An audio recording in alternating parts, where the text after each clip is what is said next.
Hello, hello. What's up, guys? What's up, Benjamin? How you doing? Hey, Losh. Nice of you to join. What's up, Wing Chun? How's it going today? Hey, Rude Noise. Hola to you. All right.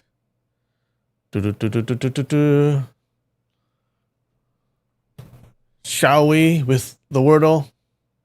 What's up, Nikki? How's it going? All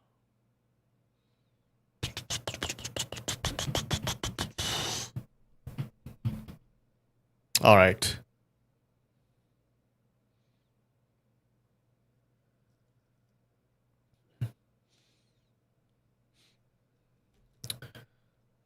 Let's see if I can crank this out super quick. Oh, can I do it on the third word? Amp. Champ? Champ. Champ. Clamp. Clamp. Cramp. Cadamp. Quamp. Kbampf. It's gotta be clamp, right? Ah! Oh! Oh! A bit too much headspace? What are you saying? What are you saying, Nikki? You always laugh when I say that? Wait, say what?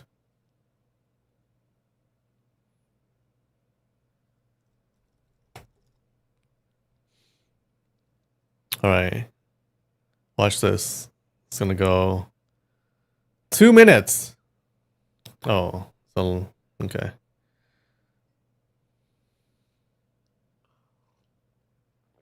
Taboo, slam dunk, go getter, sure thing, shoo-in, categories, okie doke, prescribed, alley oop, absolutely, verboten, fade away, off limits, leavening,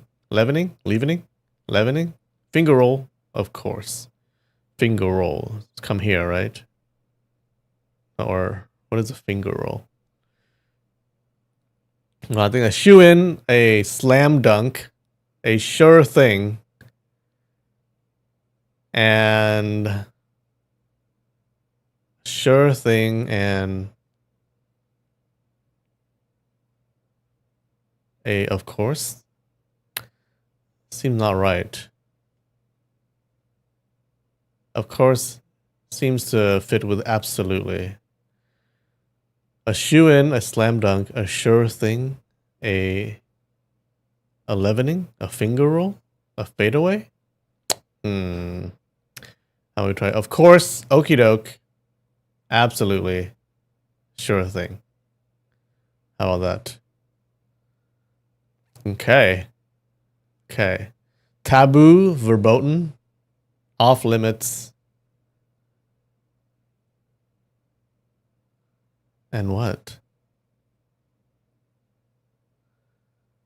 Shoe in, prescribed, fade away, go getter, finger roll, leavening. Oof. Harder than I thought.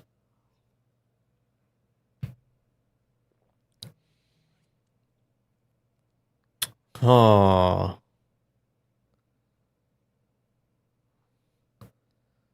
It's category, so it's a game.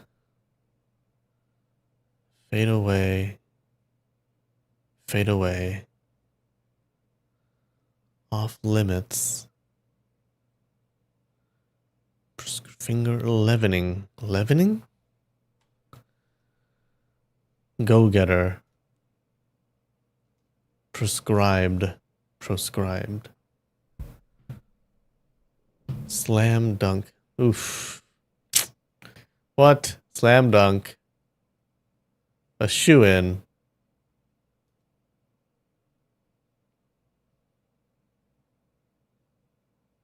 That's all I got.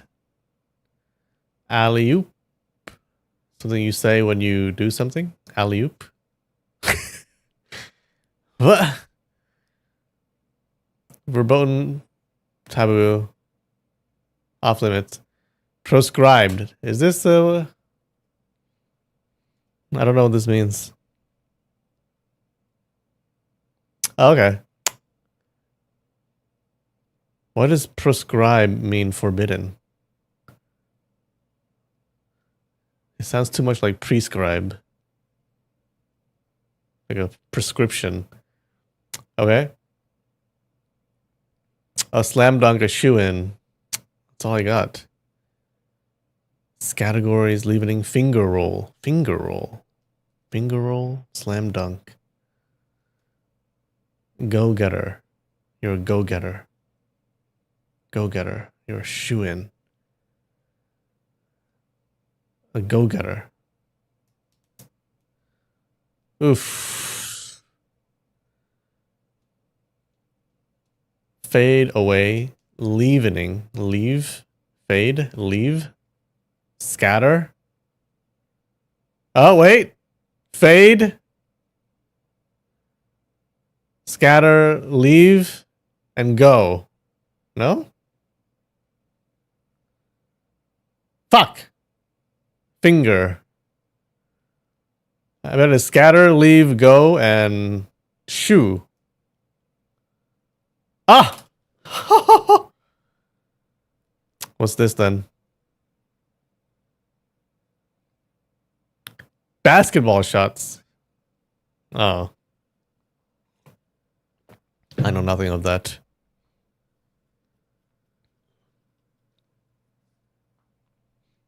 Gonna crank it out real quick. That was quick, right? How that was like probably 3 minutes. Linfamy ceiling featuring Linfamy? You think you're funny. You think you're funny.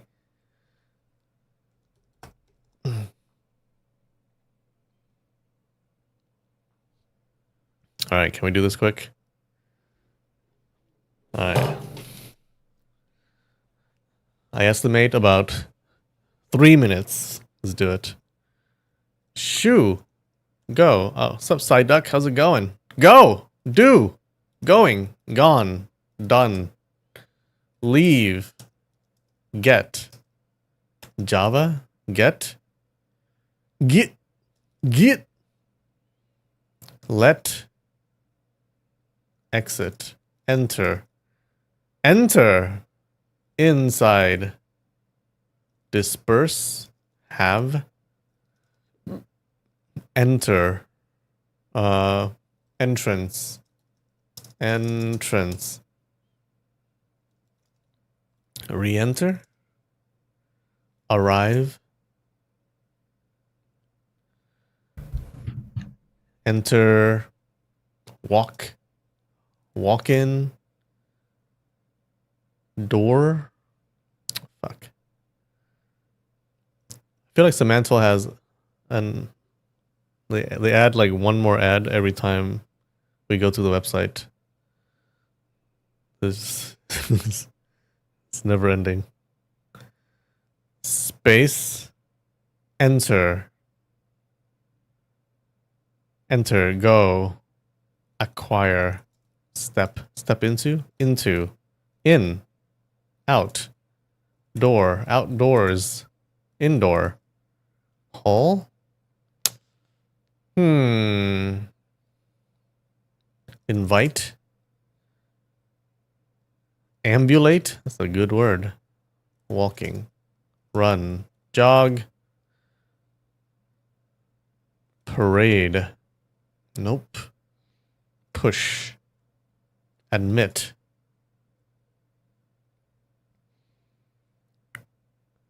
Like ambulance. Ambulatory. Ambulatory.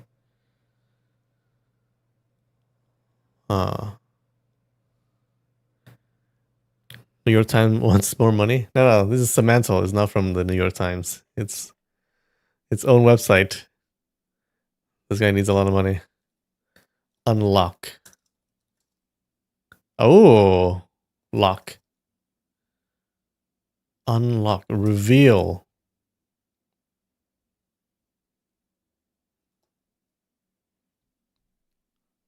Why is my cursor keeps disappearing? That's what it wants you to think? It's secretly from the New York Times? I knew it. Yeah. It hates me because I never subscribe to the New York Times.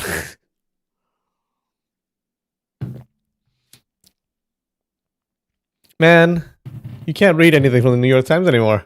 God, it's all behind the paywall. Password. Combination. Time for New York Times to get a real job. Speak easy. Easy. Cult. Unlock, eh? Unlock doorknob.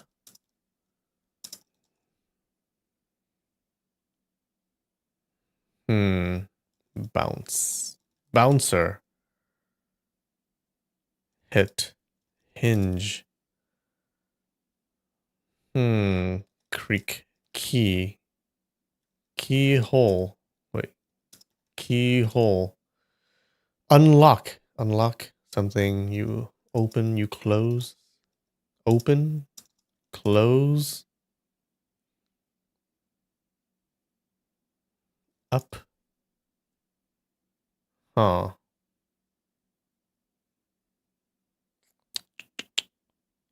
Enter, exit, fly, safe. Oof. Enter, entrance, exit. Password. Key. Iron. Recognition. Recognize. I. Oof. Combination. Like a combination lock.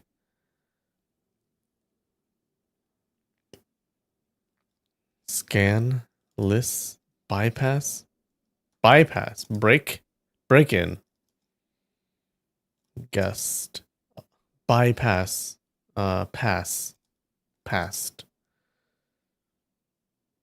Workaround.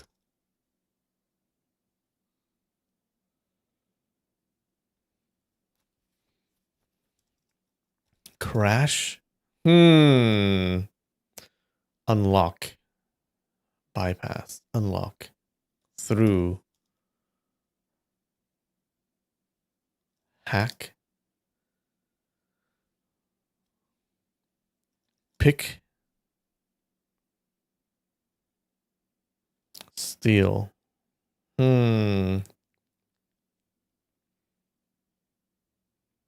Break, I think we tried. Enter, we tried. What about entree? Nope. Unlock. Lock. Deadbolt. Bolt. Robbery. Rob. Discover. Uncover. Unlock. Huh. What? Try. Attempt. Vandalism.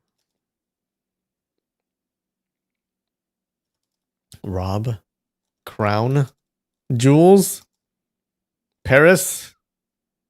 Unveil. Hide. Oof. Unlock. Unlock. Unlock. Unsee. Unsee.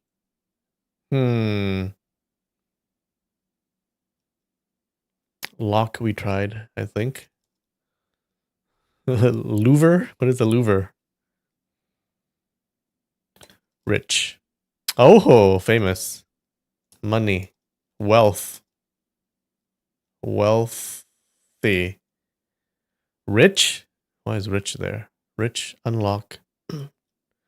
Treasure. How about security? Secure? Oh, secure.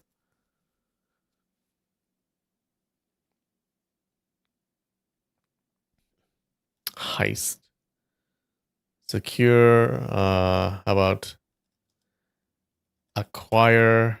Try that. Safeguard. Fence. Biometric. Gun. Secure. Negotiate. Timer. Time. Secure. Secure something. What do you secure? Security. Unlock. Firewall. Taser. Insecure.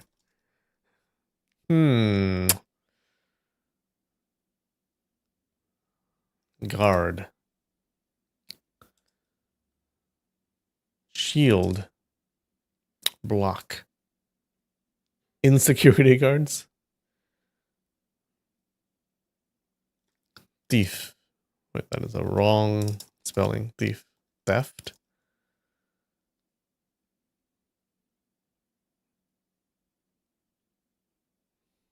Stop. Go. Secure. Huh. Secure. Secure. Unlock. Seize. I like that. Open, we tried. Vault. Secure. Some mechanism.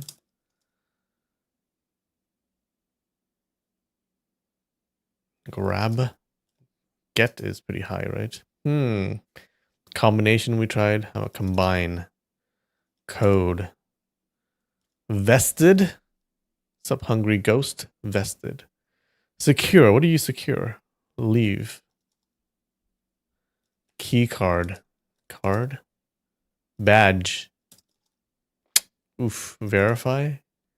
Verify. Verification.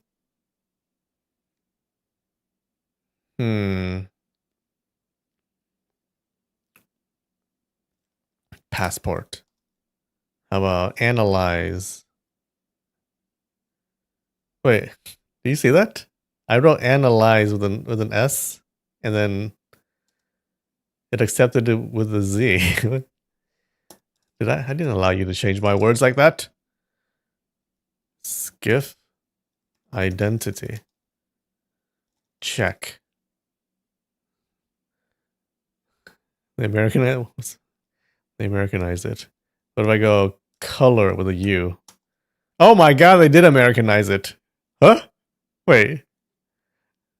I never noticed that they did that. Wait, really? Honor. Oh my god. You know, American's the best language anyways. Identification. ID. Check.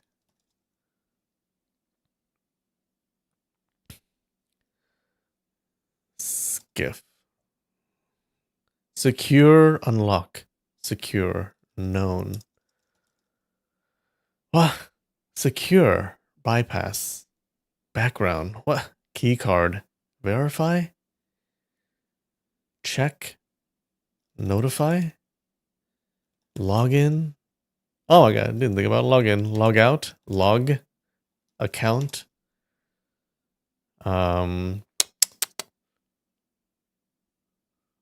Verification. Two-factor verification. Authenticate. There you go.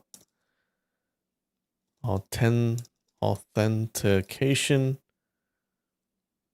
Lincoln? Wait, why? Assassination. Protect. Payment. Captcha card. Captcha. Sidewalk.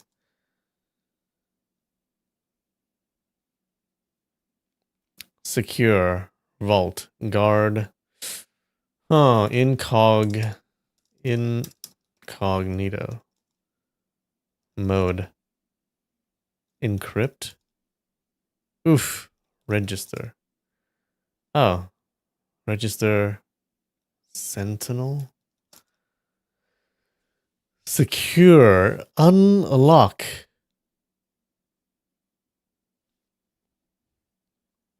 Secure. Firewall we tried. Bonafide.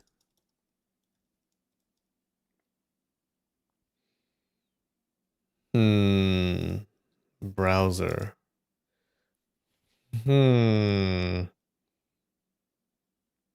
Ads. Contain. Oof. Unlock. What? Hack. Hacker. Phishing. Character. Stop! List. Key we tried. Badge. What else is there? What else you get through a door? What do you use? You can use a crowbar. Smash. Break in. You slip in. Secure. Clearance.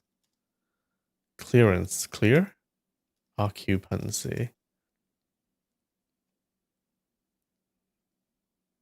Limited. Oh no. How long is it gonna take? Isolate.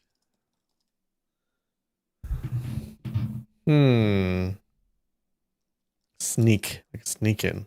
Fragment.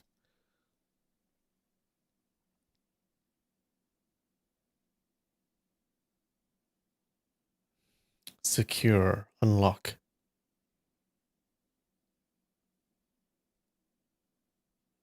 Pass phrase. Museum. Shift. What? Bolt. Like bolt down. Secure. Like make things stable. Ground. Rounds. Decode. Case. Surveil. Oh, like surveillance? Surveillance. Monitor. Watch. Stare. Record. Save.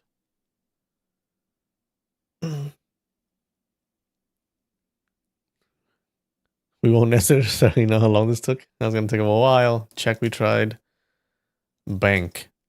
Tapes. Like security tapes. Secure. Surveil. We case the joint. Party. Patrol.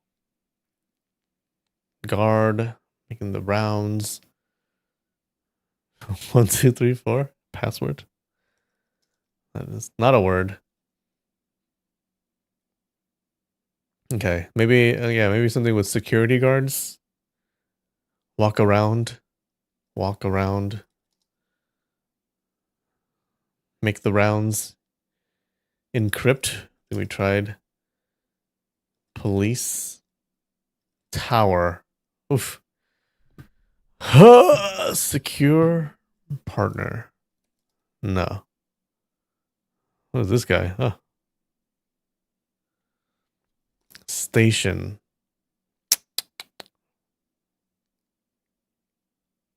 Route. Secure. Oh God.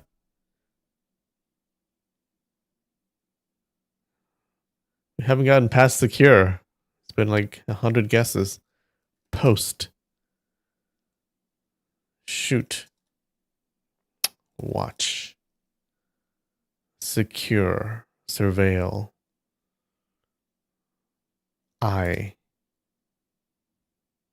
See. Seeing. Handle. What? What's up, Sal? Handle. Play. Observe. Alarm. What? Decrypt.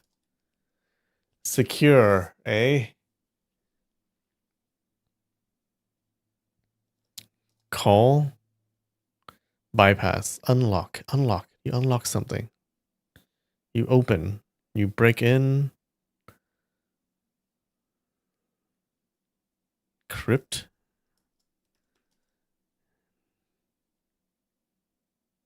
You draw out.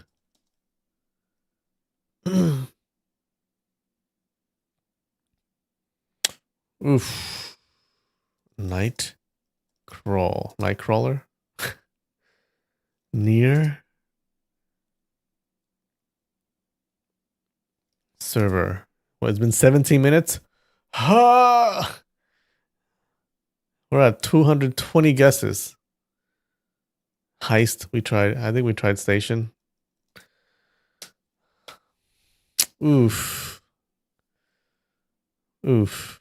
Log. Logged.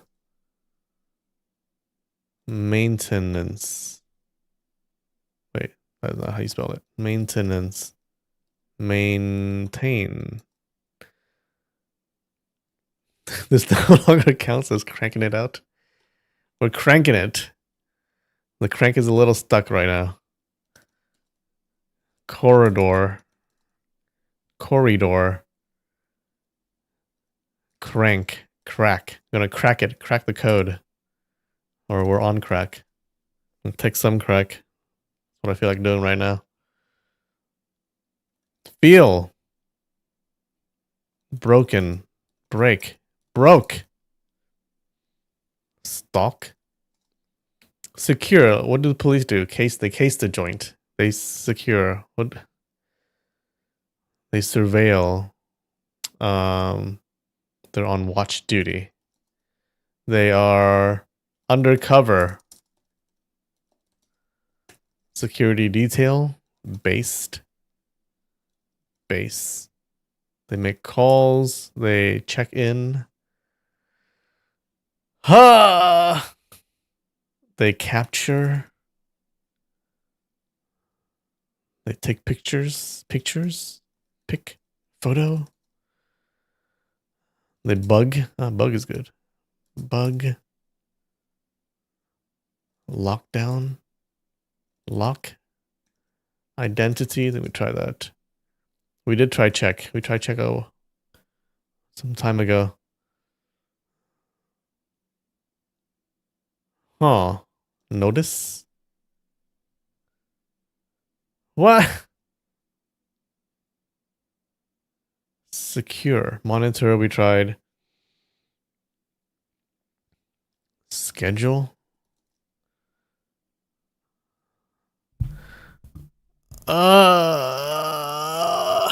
Screen? Screen is good. Nope.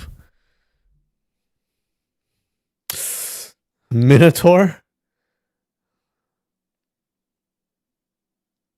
I was gonna buy a new monitor, but thinking of changing it to a Minotaur. Radio. You got a radio in, don't you? You got a journal. You gotta type in shit. You gotta write. Record. You gotta watch. Observe. Let's see. You gotta listen.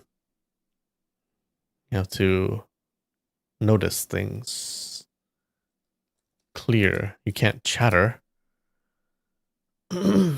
Cooperate.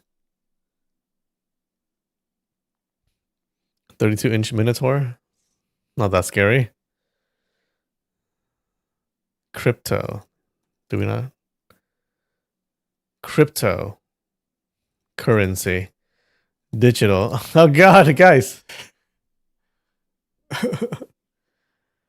Don't tell me we gotta click on the hint word, the dreaded H word.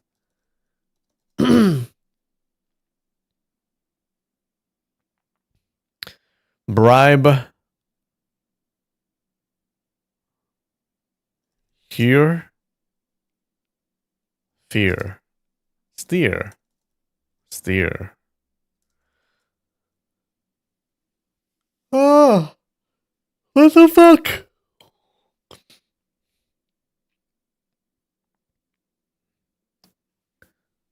The secure word is gatekeeping us, guys. Gatekeep.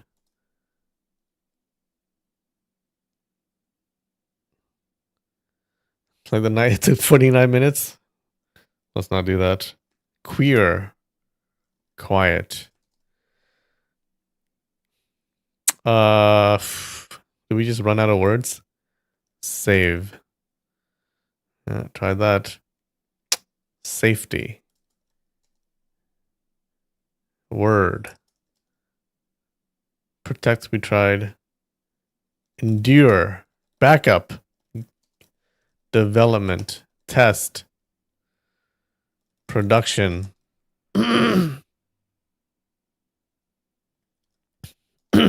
Develop. Is there a noun for secure? Security. Assurance. Private. Private. Public. Privacy. Something to do with surveillance.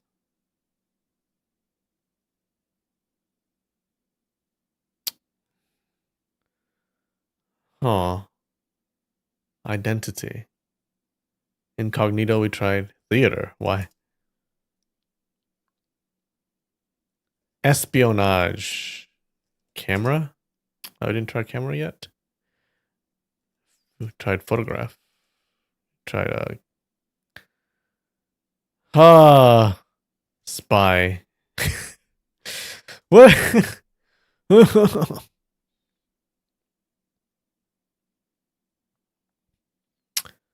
Huh. An impasse. What is a moonraker? Not even a word.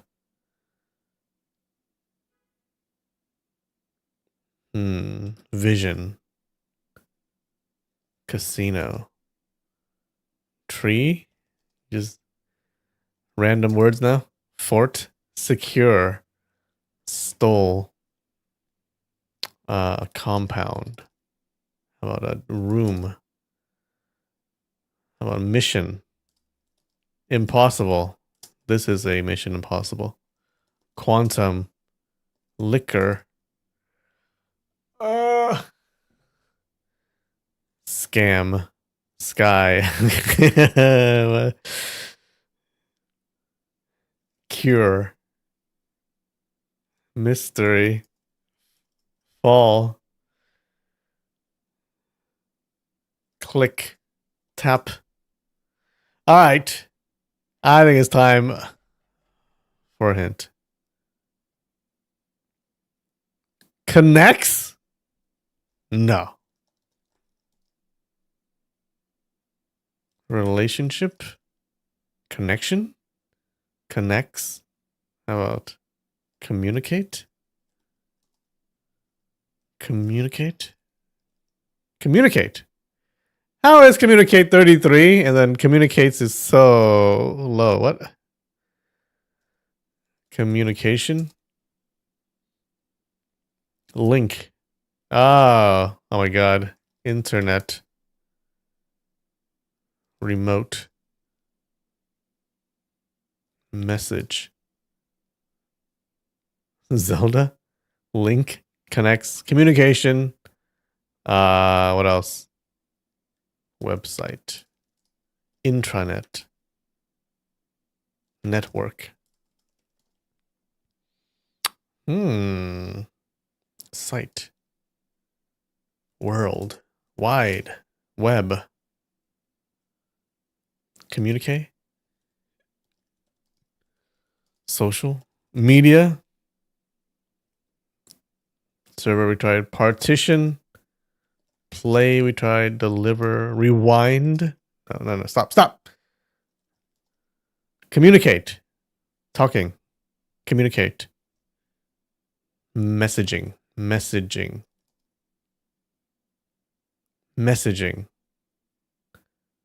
Direct. Update. Announcement.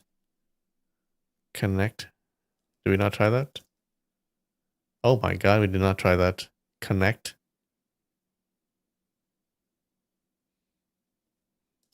Commune. Link call. Disconnect. Nope, it's connect. Connect, communicate, remote, message. Connect and talk. Connect.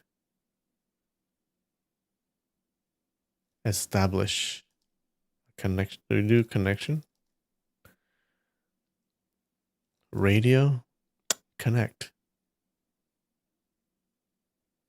puzzle.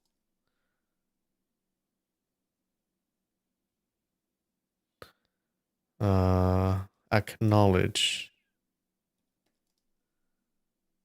Join. Tie. Channel. Connect. Connect. Connect. Communicate.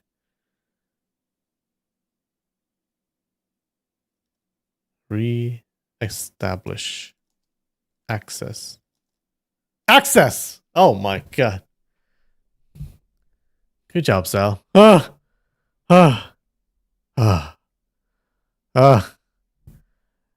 Access. Accessing. Accessibility. Access. Access.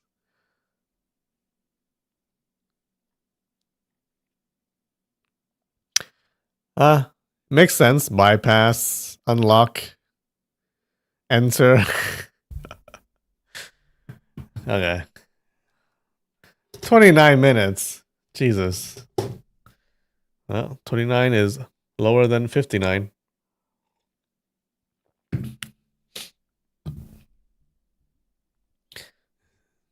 Just under 30 minutes. Yeah! Okay.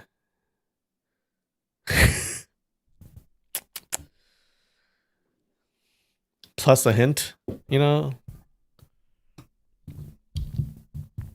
All right. That took a while.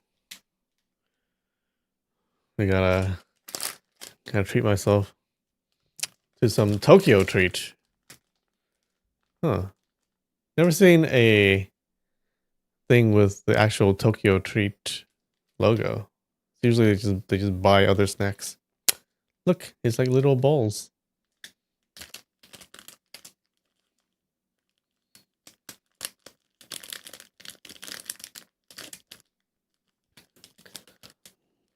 Little cake balls. It's connected. Oh my god. It's a whole thing. Up!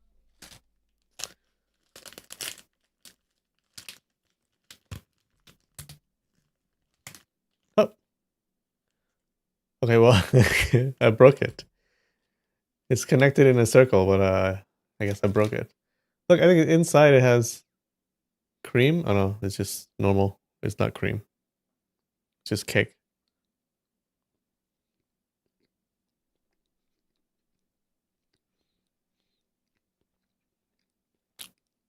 It's a little tougher than I expected.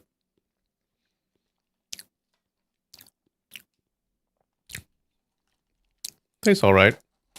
Tastes like what you would expect. 2 more balls.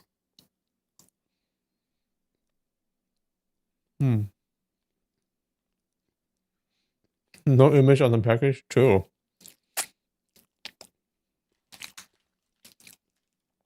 So do you need it? It already shows you what it is.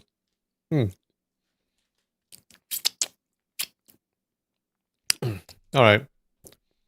Yeah. It's a little sweet. Tastes that's exactly what it looks like. It's like a 6.5, I guess. Out of 10.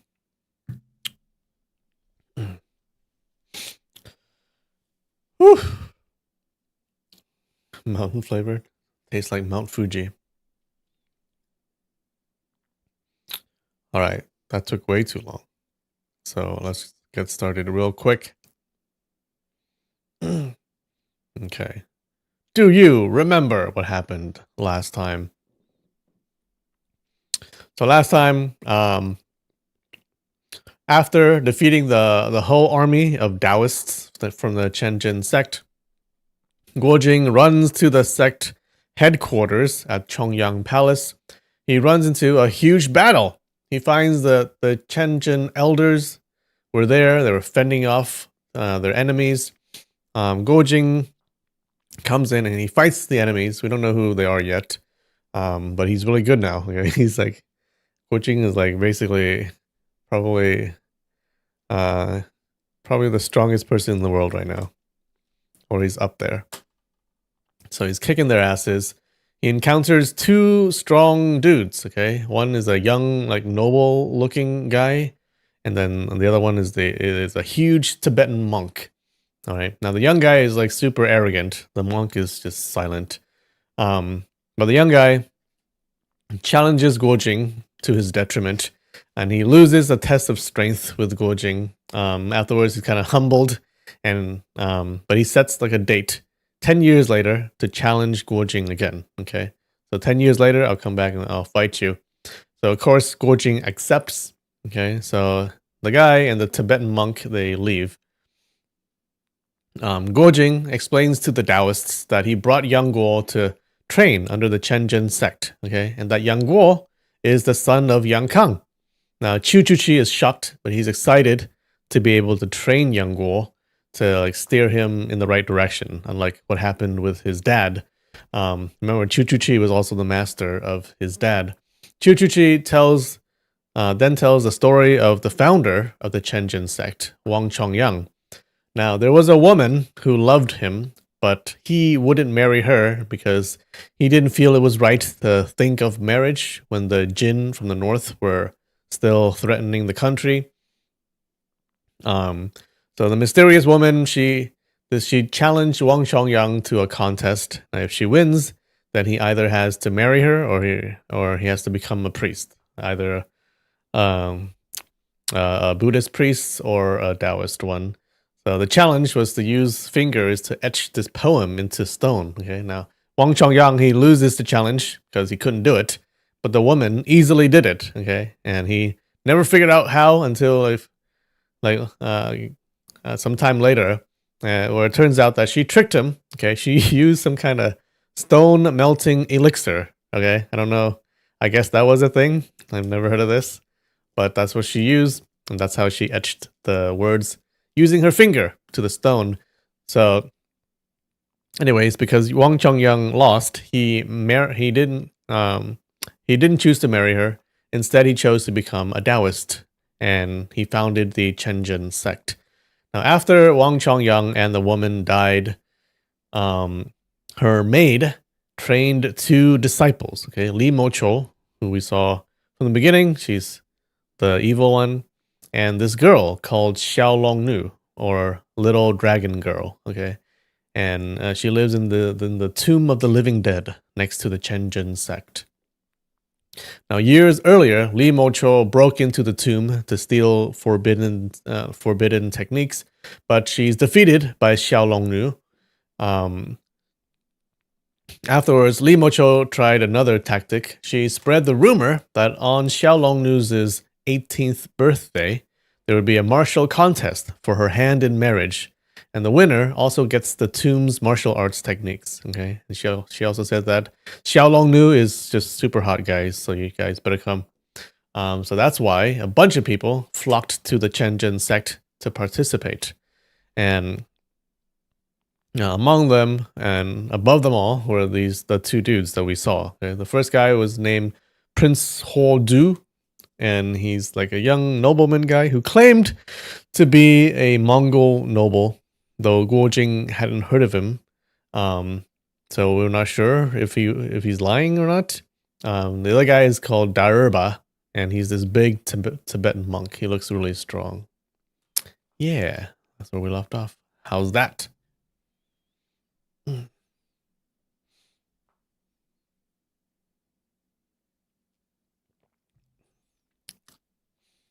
You thought the monk is small and skinny? I thought he was like huge.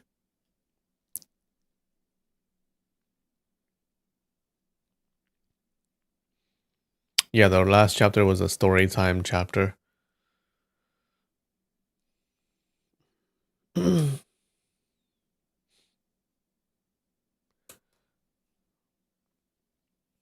What martial arts techniques would be hiding in a tomb? The Tomb of the Living Dead? Yeah, maybe they can raise people from the dead. That'll be cool. What if that's her power?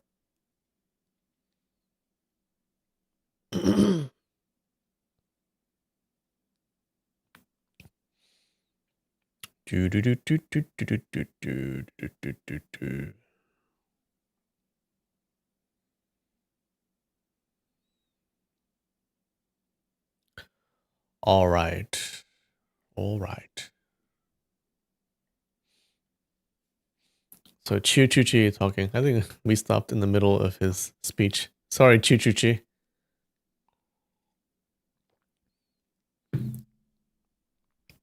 This is chapter 4, part 2.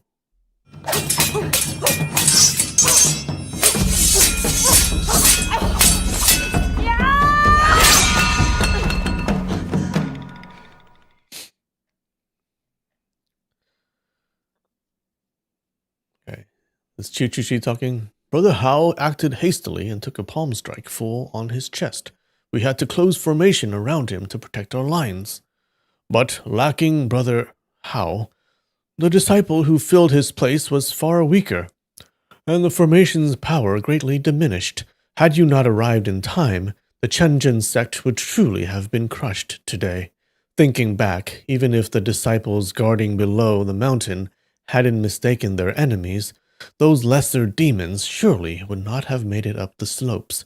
Yet Darba and Ho Du could not have been stopped. The two joined forces against our Beidou formation. Though we would not have lost, we could never have won as cleanly and decisively as you did. Just then, from the west came a sharp, resounding blaring. Someone was blowing a horn. The sound was bleak, yet stirring. Hearing it, Guojing's heart leapt to the northern steppes. His thoughts flew across the deserts, recalling the vast yellow sands and boundless plains of Mongolia. But the Mongols are coming?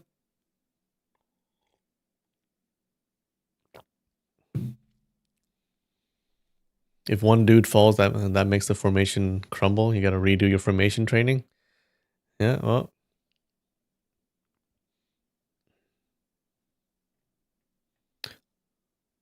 Listening further, he sensed a grim and murderous note within the horn's call. It seemed to challenge someone to battle. Chu Chu Chi's face darkened with anger. Evil spawn! Evil spawn! He cursed, gazing toward the western woods. Jinger, that villain thinks that by making a 10-year pact with you, he can do whatever he pleases during those years, leaving you unable to interfere. Is there ever such a perfect good fortune in this world? Come, let's go. Guojing asked, That Prince Ho Du? Of course, said Chu Chu Chi. He's calling out Xiaolong Nu to fight. Without another word, he sped down the mountain, Guojing following close behind. Oh, so that was just a ploy to not fight Guojing?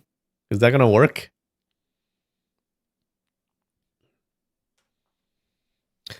They had gone but a few li when the horn's blast came quicker still. Amid the blaring, the metallic clang of clashing weapons rang sharply. Darba had clearly joined the fray. Chu Chu Chi snapped angrily. Two renowned masters of martial arts joining hands to bully a young girl, shameless beyond belief. He quickened his pace. Okay, how much you want to bet she's gonna kick their asses? In moments, the two had reached mid-slope and turned around a line of stone cliffs. There before them loomed a dense, dark forest. Outside the trees stood over 100 men.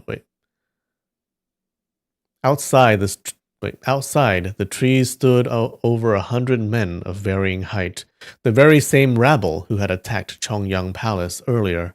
Concealing themselves behind the stone wall, the pair observed the scene in silence. They saw Prince Ho Du and Darba standing side by side. Ho Du lifted a horn and blew a clear, ringing note. Darba held aloft a massive golden pestle in his left hand, while the golden bracelet on his right wrist clanged repeatedly against the pestle. Clang, clang, clang. The sound mingling with the horn's call, all meant to draw Xiaolong Nu out. She's going to use the ultimate weapon, some secret technique. Yeah, let's see. The two made their noisy challenge for some time, but the woods stayed deathly silent. Not a single sound came in reply. At last, Ho Du lowered the horn and called out in a loud, clear voice, I, the Mongol Prince Ho Du, respectfully offer felicitations to Miss Xiaolongnu on her birthday. As soon as the words left his mouth, 3 crisp notes rang out from within the forest. Chung, chung, chung, as if Xiaolongnu had answered with her zither. Ah, she plays the zither. Huodu's face lit up with joy. I have heard that Miss Long declares before the world she will hold a martial contest for marriage. I, your unworthy servant, have come to seek instruction. May the young lady be gracious enough to show me a few moves. Felicitations definition? I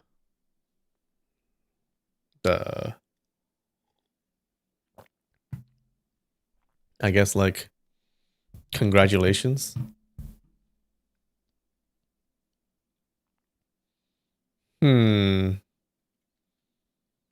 Like congratulations and like nice words. Good words to Miss Xiaolongnu.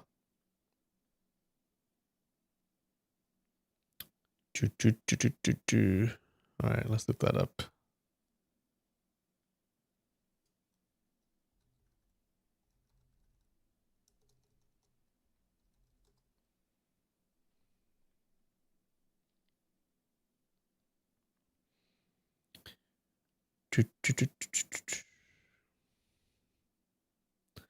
He's meowing at her.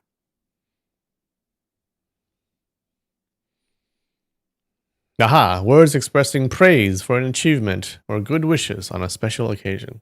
I think that counts. Congratulations, huh? Felicitations. Mm-hmm.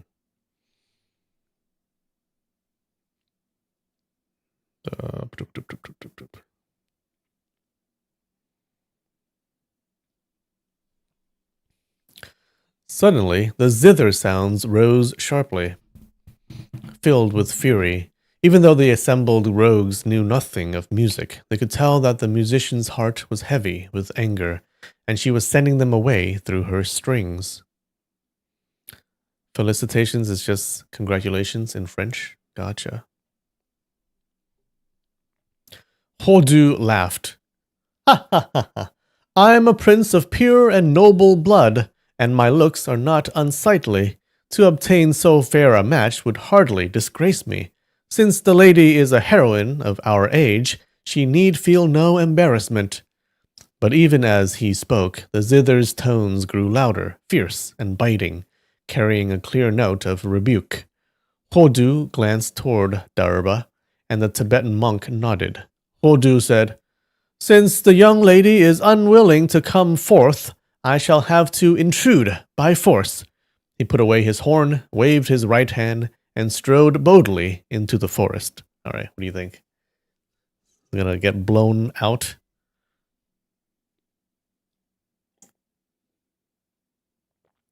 Congrats on your birthday. I'm unworthy. Marry me. Congrats! Now marry me. The crowd of villains surged after him, each thinking, even the famed Chenchen sect could not stop us. What can a lone maiden possibly do? Yet, fearing others might seize the tomb's treasures first, all rushed to be the first inside. Chu-Chu-Chi cried aloud, This is the dwelling place of the Chenchen founder, Patriarch Chongyang. Withdraw at once! The crowd hesitated briefly at his shout, but their feet did not stop. Jinger, fight! Chu-Chu-Chi roared. The 2 men leapt from behind the cliff, about to charge into the forest, when suddenly the mob screamed and came tumbling out. Startled, the 2 saw dozens of men fleeing for their very lives. Then Huodu and Darba burst out as well, stumbling in panic, far more bedraggled than when they had fled the Chongyang Palace earlier. Chu and Guo were astonished. By what mysterious means has Xiaolongnu driven them off? The thought had barely flashed through their minds when a low buzzing rose from afar. Under the moonlight, a grayish-white mass came hurtling out of the forest, sweeping toward the mob's heads. What is that? Guojing exclaimed. Chu-Chu-Chi did not answer, eyes fixed ahead. Several of the slower outlaws were caught beneath the cloud. They fell instantly, clutching their heads and howling. It's a swarm of bees! But why are they white?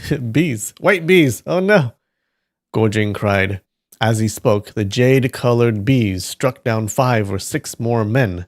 The dozen or so rolling on the ground screamed horribly, their shrieks tearing through the night. You were right, Sal. Good job. Even if bee stings hurt, Guojing thought, they wouldn't make men bellow like slaughtered pigs. Could this jade bee's venom be extraordinarily fierce? Gray shadows flickered. The swarm turned like a gust of smoke and swept straight toward Chu-Chu-Chi and him. Seeing the bees' furious charge, impossible to resist, Guojing was about to turn and run when Chu-Chu-Chi drew a deep breath into his dantian and exhaled mightily toward them. The rushing swarm, hit by the blast, faltered mid-flight. Chu-Chu-Chi blew a second gust. Guojing, grasping the method at once, joined his breath to the elders.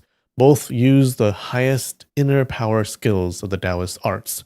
The combined wind gust threw the bee's flight askew. Hundreds veered aside, whizzing past the 2 men, then sped off again after Huodu and Darba. The dozen wretches still writhing on the ground now screamed even more hideously, calling out for their fathers and mothers, begging for mercy. One yelled, I know my wrongs! Spare me! Fairy Xiaolongnu, spare my life! Guojing was secretly amazed. These are hardened desperados, men who wouldn't cry out even if an arm or leg were hacked off. How can a few bee stings torment them so? From the forest came once more the resonant notes of a zither.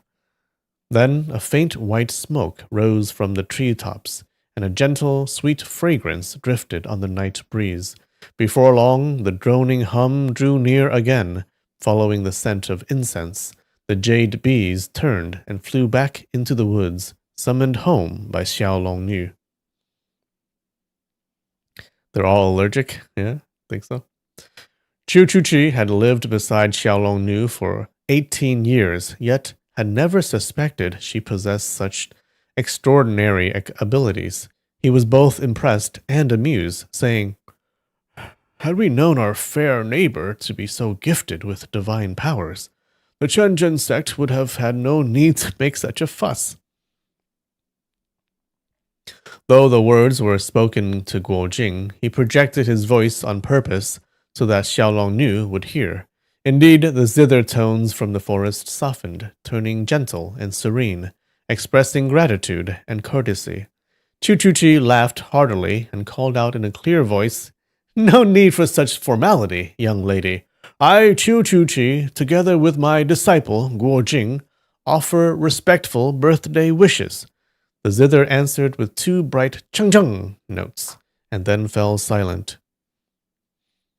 Hearing the pitiful cries of those still lying on the ground, Guojing said, Taoist priest, can we not save those poor wretches? Guojing is too good, guys. Chu-Chu-Chi replied, Lady Longnu will have her own way of dealing with them. Come, let us go. Chu-Chu-Chi doesn't care. They turned eastward and made their way back. On the way, Guojing once again beseeched Chu-Chu-Chi to take Yang Guo as his disciple. Chu-Chu-Chi sighed. Hey, your uncle Yang Jiexin was a man of heroism. How could heaven leave his line without offspring? Yang Kang's fallen fate. Well, I bear part of the blame for that. Set your heart at ease. I shall devote all my strength to raising this child to manhood. Overjoyed, Guojing fell to his knees on the mountain path to give his thanks. Talking as they went, they returned to the front of Chongyang Palace. Dawn had broken. The Taoists were cleaning the rear courtyard, clearing away ashes and rubble. Chu-Chu-Chi gathered the sect members and introduced Guojing to them.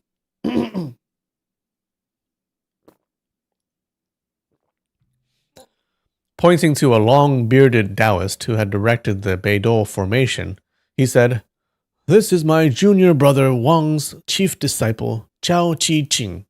Among the third-generation disciples, his martial skill is the most refined.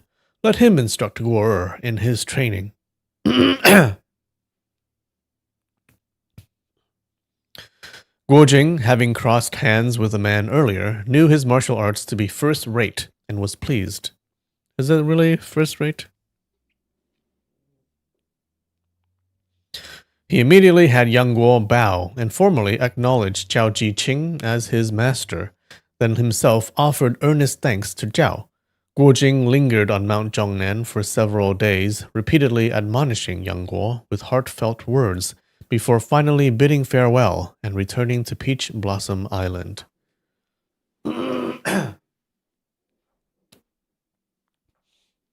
Okay, so now we get to see how Yang Guo fares in the Chenjin sect. Probably not well. Remembering how he had once taught Yang Kang martial arts, yet allowed him to live pampered and idle in a prince's household, leading finally to disaster, Chu Chuchi thought, strict teachers bring forth worthy disciples. A child raised under the rod grows up filial. This time I must discipline Guo harshly, lest he follow in his father's tragic path. Oh no, he's not gonna like this.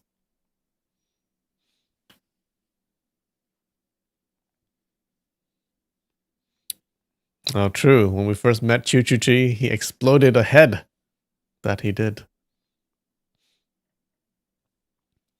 He summoned Yang Guo and scolded him sternly, ordering him to apply himself with diligence, obey his master in all respects, and never show the least slackness.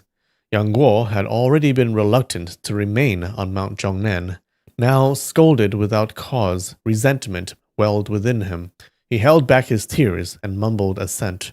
But the moment Chu Chuchi walked away, he could no longer restrain himself and burst into loud sobs. A cold voice sounded behind him. What's this? Did the patriarch speak wrongly to you? Startled, Yang Guo stopped crying and turned around. Behind him stood his master, Zhao Jiqing. Hastily, he lowered his hands and said, No. Zhao Jiqing asked sternly, Then why are you weeping? I miss Uncle Guo, Yang Guo said. I feel sad. Zhao Jiqing had clearly heard his senior uncle chiding him, and now the boy blamed it on yearning for Guo Jing. Displeasure rose in him. This child is deceitful, even at such a young age.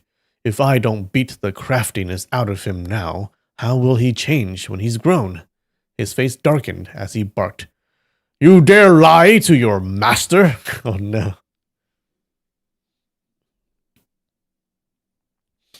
Yang Guo had seen the Chenjin Taoist beaten, humiliated by Guo Jing, then flustered and helpless before Huo Du and his demonic followers until Guo Jing saved them.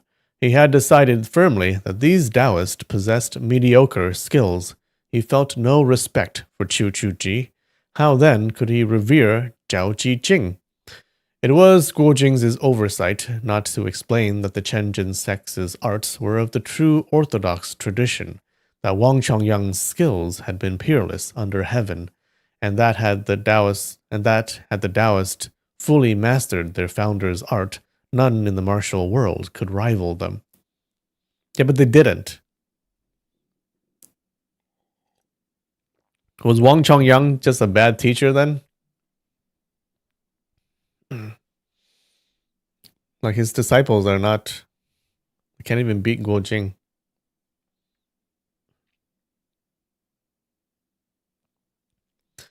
Guo Jing had only triumphed over the disciples because they had not attained the pinnacle, not because Chenjin's martial arts were weak. Yet Yang Guo, convinced that Guo Jing and Huang Rong wanted to be rid of him, and had casually pawned him off, and having witnessed with his own eyes the Taoists' defeat and disgrace, would never have believed any explanation, however patient. Seeing his master's scowling face, he thought bitterly, I took you as master because I had no choice. Even if I learned your exact same skills, what good would it do me? I'd still be a useless lump. Why must you act so fierce and overbearing? He turned his head away and refused to answer. Zhao Jiqing flew into a rage, his voice rising even higher. I asked you a question. How dare you refuse to answer? Yang Guo said, I'll answer only what my master tells me to answer. Hearing the boy talk back so boldly, Zhao Jiqing's fury could no longer be contained. He swung his hand and smack, a loud sound rang out as Yang Guo's cheek turned red and swollen. Yang Guo let out a cry and burst into tears, then turned and bolted. Zhao Jiqing chased after him, seized him by the arm, and demanded, Where do you think you're going? Yang Guo said, Let go of me! I'm not learning martial arts from you anymore. Zhao Jiqing grew even angrier. You little bastard! What did you say? Yang Guo steeled his heart and shouted, You filthy Taoist! You dog of a Taoist! Go on, kill me if you dare! In those times, the bond between master and disciple was sacred.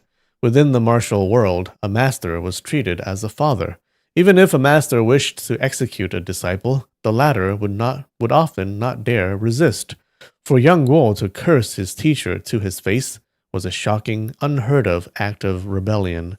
Zhao Jiqing's face turned a sickly yellow from rage, and he raised his palm to strike again.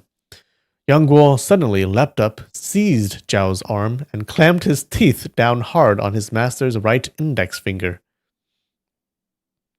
Oh no. I think his training is not starting out well, guys.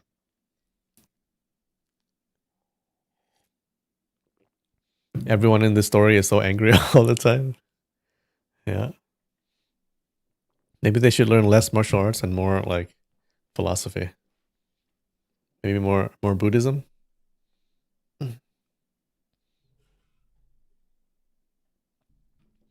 Ever since Ouyang Feng had secretly taught him inner energy techniques, Yang Guo had, through occasional practice, built a small foundation.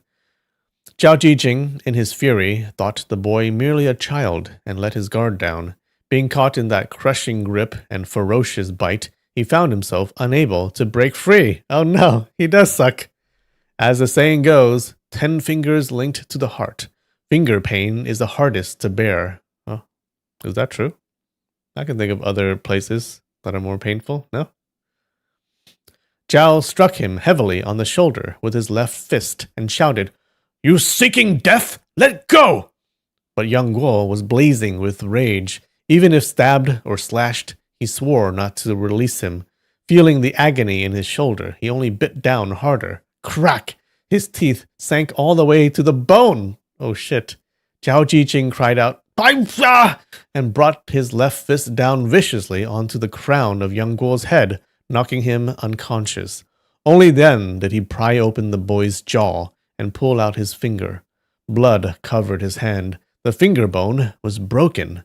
Though it could be mended, the finger's strength would never fully recover, and his martial skill would inevitably suffer. Fuming, he kicked Yang Guo several times. He tore off a strip from Yang Guo's sleeve to wrap his bleeding finger, then looked around. Fortunately, no one was nearby. If word of this got out, he thought, that Zhao Jiqing of the Chenjin sect had his finger bitten through by a little apprentice, I'd lose all faith in the pugilist world. He fetched a basin of cold water and splashed it over Yang Guo to wake him. A career-ending finger injury? Yeah. Didn't know the finger was so important. The moment Yang Guo came to, he leapt up like a madman and attacked again. Zhao Jiqing grabbed him by the chest and snapped, Beast! You really have a death wish? Yang Guo yelled, You dog of a thief! You stinking Taoist! You long-bearded goat! You useless wretch who got beaten to the ground eating dirt and begging for mercy from my Uncle Guo! You're the real beast! Zhao's right palm lashed out and struck him once more. Now alert, he guarded himself carefully. When Yang Guo tried to retaliate, he couldn't even get close. Within moments, Zhao had kicked him sprawling several times. It would have been easy to cripple or kill the boy, but Zhao held back. After all, he's still my disciple. If his master or senior uncles were to ask, how could he explain? Yet Yang Guo kept charging wildly, as though facing a mortal enemy. Though his body was covered in bruises, and every strike sent waves of pain through him, he never backed down for an instant. He's Naruto. As Zhao Jijing rained blows and kicks upon him, regret gnawed at his heart. Seeing that the boy, though battered, only fought fiercer, he finally had no choice but to extend his left hand and jab a point under Yang Guo's ribs, sealing his acupoint. Yang Guo collapsed helplessly, unable to move, his eyes still blazing with fury. Zhao said, "You rebel! Will you submit or not?" Yang Guo glared at him, utterly unbowed. Zhao sank down on a large rock, breathing hard. Had he been sparring with a true master, such an exchange would never have left him winded. His limbs were not exhausted, but his anger was so fierce that he could not calm himself. The master and disciple glared at each other in silence. Zhao Jijing, at a loss, could think of no good way to deal with this obstinate child. In the midst of his vexation, the sound of a bell suddenly rang out. Clang! Clang! A summons from the sect leader calling all disciples together. Zhao started in alarm and said to Yang Guo, "If you cease this defiance, I'll release you."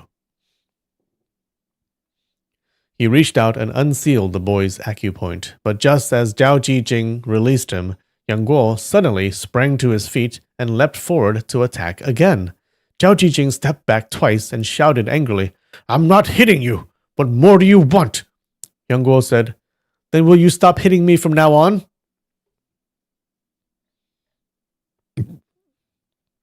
The sound of the summoning bell was growing ever more urgent. Zhao Jijing dared not delay. He said, "If you behave yourself, why would I hit you?" Yang Guo said, "That's good enough. If you don't hit me, I'll call you master. But if you strike me once more, I'll never recognize you again." Zhao Jijing could only give a bitter laugh. He nodded. "The Reverend Master is summoning everyone. Come with me." Noticing Yang Guo's torn clothes and swollen, bruised face, he feared questions from others.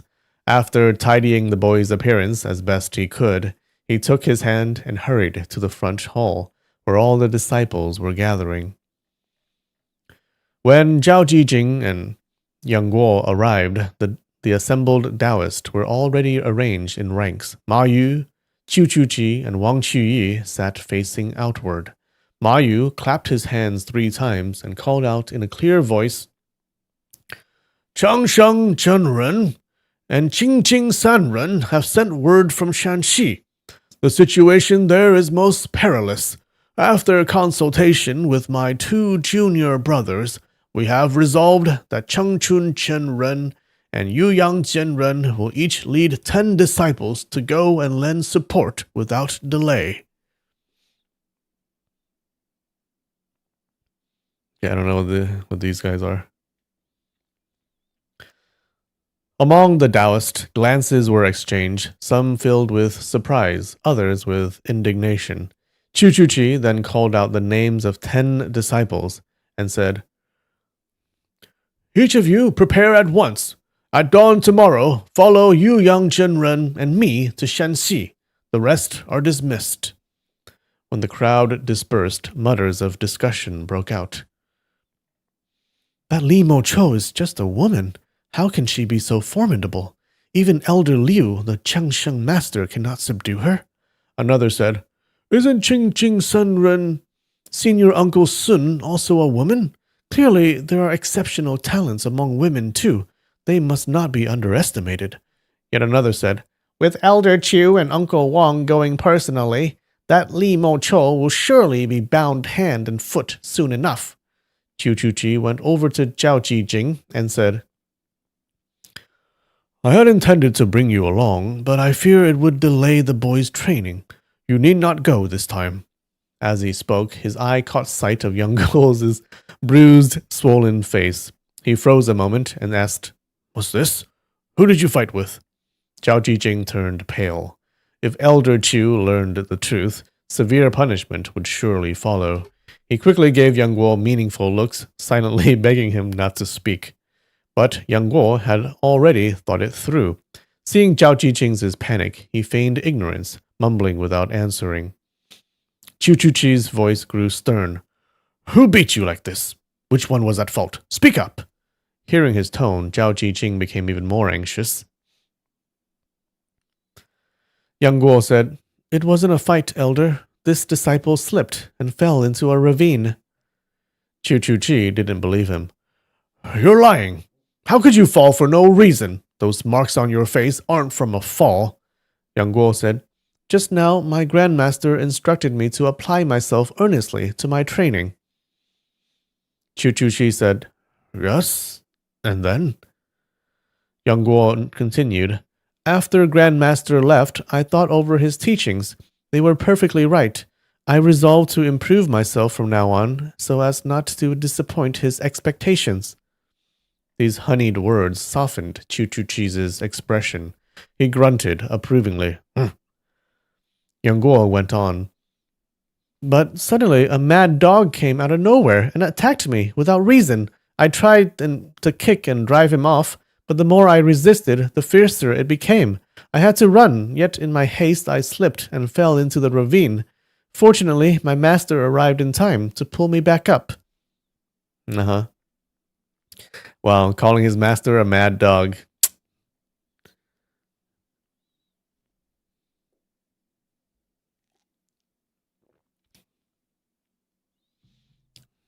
The ravine punched me. Chu Chu Chi half believed, half doubted. He turned his gaze to Zhao Jijing, silently asking if it were true. Zhao Jijing seethed inside. You little brat, calling me a mad dog? But with no choice, he forced himself to nod and said, Yes, it was I who rescued him. Only then did Chu Chu Chi believe him. After I leave, he said, teach him our sect's inner cultivation method properly. Every 10 days, the Reverend Master will examine him and point out what is essential. Zhao Jijing's heart filled with unwillingness, yet how could he defy his elder's order? He bowed and answered assent. Yang Guo, at that moment, cared only for the pleasure of forcing his master to admit he was the mad dog. Chu Chu Chi's instructions went in one ear and out the other. When Chu Chu Chi had gone barely a dozen paces away, Zhao Jijing's rage surged back up. Unable to hold himself, he raised his hand to strike down on Yang Guo's head once more. This guy just loves beating little kids. Yang Guo cried out, Grandmaster Chu! Chu Chu Chi turned in surprise. What is it? Zhao Jijing's hand froze in midair. He dared not let it fall. The situation was painfully awkward. He forced his arm down and pretended to scratch his temple. Nice save, Zhao Jijing.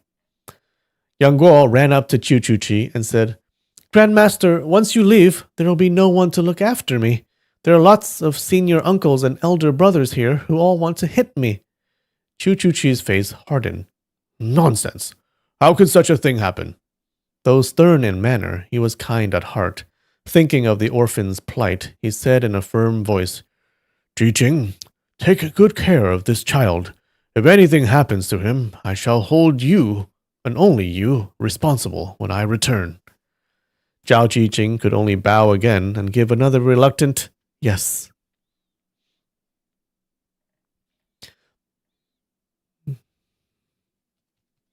All right. I think it's a good time for a break. 5 minutes. I'll be right back.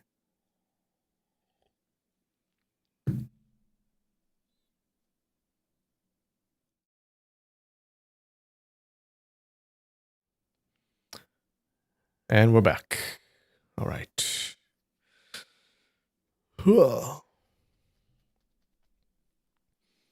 Okay, so not a good start for Yang Guo.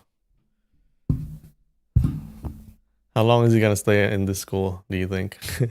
Probably not too long.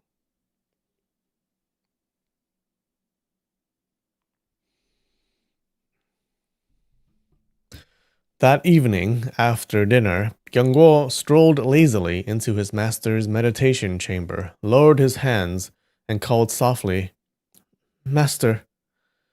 It was the hour for martial instruction. Zhao Jijing sat cross-legged on the couch, having pondered the matter all afternoon. This boy is so unruly, he thought. Already he's wild and defiant. If his martial skill grows, who will ever control him? But Elder Chu and Master have ordered me to teach him. If I don't, that won't do either. He turned it over in his mind repeatedly, unable to decide.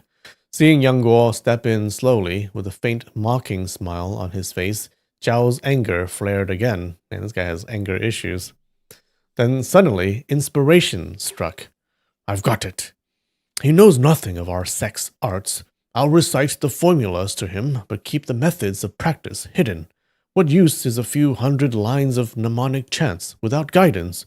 If Master or the elders ask, I can just say he refused to apply himself.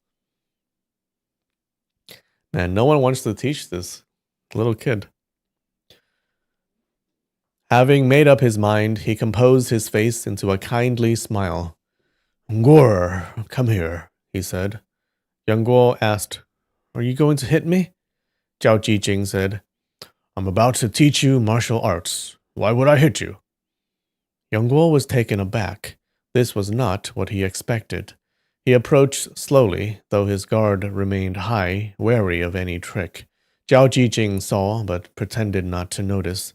He said, The Chenjun sex's martial arts cultivate from within outward, unlike those of the external schools, which proceed from without inward. I shall now pass on our sect's internal principles. You must remember them well. Then he recited once through the Chenjun sex's introductory incantations for inner training. Yang Guo memorized everything after a single hearing. Wow, he has a photographic memory. That long-bearded old goat hates me. Would he really teach me anything genuine? He thought. No doubt he's reciting false formulas just to make a fool of me. After a while, he pretended to have forgotten and asked Zhao to repeat it. Zhao obligingly recited the same words again. The next day, Yang Guo asked once more, and Zhao's words were identical. Only then did Yang Guo believe these were not fabricated. If they had been made up, repeating them 3 times would surely bring mistakes. 10 days passed in this way. Zhao Jijing taught only the chant formulas, never once explaining actual methods of practice. On the 10th morning, he brought Yang Guo to see Ma Yu, saying he had already taught the boy the sex's mental incantations and asked Yang Guo to recite them. Yang Guo went through them from start to finish without a single error. Ma Yu was greatly pleased, praising the child's sharp memory. Being a man of gentle virtue, sincere and unsuspecting, he never imagined Zhao Jijing harbored deceit. Summer faded into autumn, autumn into winter. In a few short months, Yang Guo had memorized a bellyful of formulas, yet his actual skill had not advanced one whit. His inner power and martial condition were no different from the day he first came up the mountain. Within a few days of the first lessons, Yang Guo had already guessed that his master was deliberately toying with him. Still, since Zhao refused to teach, there was nothing he could do. Seeing that Reverend Ma was kind and benevolent, he thought of appealing to him. But if he did, Ma Yu might reprimand Zhao only gently, and that long-bearded goat would surely find some vicious way to take revenge. He decided to watch until Elder Chu returned instead, but months passed and Chu Chuji did not come back. Fortunately, Yang Guo had little regard for Chenjun martial arts to begin with.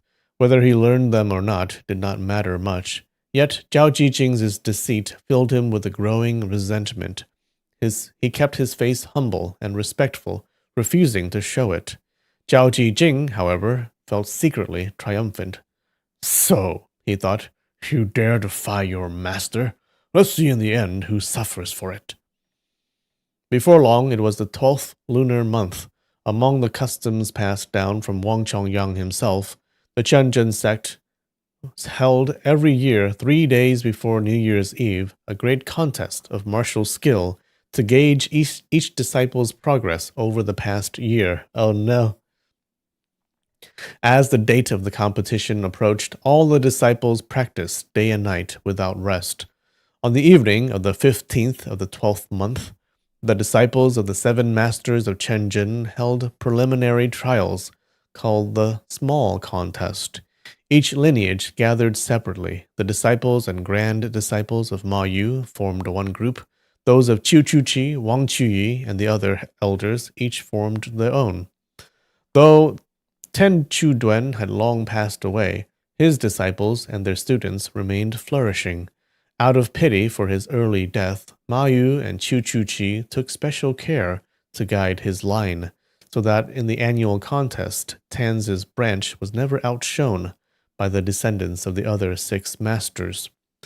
That year, having recently suffered calamity at Chongyang Palace, the Chenjin sect had nearly faced utter ruin. Everyone realized that though their school claimed to be the foremost orthodox lineage of martial learning in the realm, remarkable fighters kept emerging from other sects, and their preeminence was at risk. Thus, all members trained with renewed fervor, exceeding even the diligence of previous years. The Chenjin sect had been founded by Wang Chongyang, the original patriarch.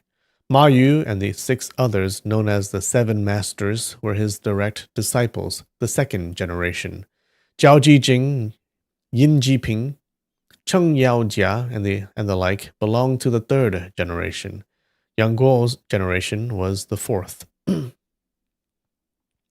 That afternoon, the disciples of Yu Yangzi's lineage, Zhao Jijing, Cui Jifeng, and others, gathered in an open field at the southeastern corner to compete and exchange skills.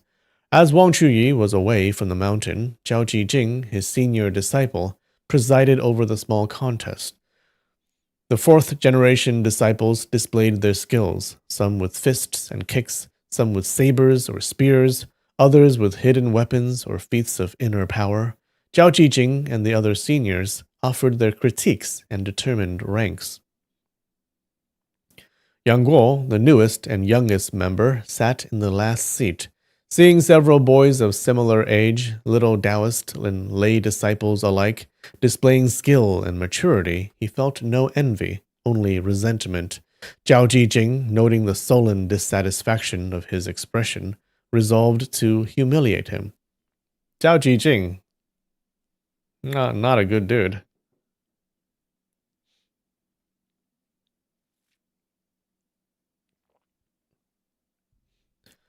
When 2 young Taoists finished their bout, Zhao suddenly called out loudly, "Yang Guo, come forth!" Yang Guo was startled. "You never taught me a scrap of martial arts. What do you want me for?" Zhao Jijing repeated sharply, "Yang Guo, didn't you hear me? Step forward." Yang Guo had no choice but to walk out before the assembly, bow, and say, "Disciple Yang Guo pays respect to master." Though most Chenjin members were ordained Taoist, a few, like Yang Guo, were lay disciples, so he followed lay courtesy in his salute.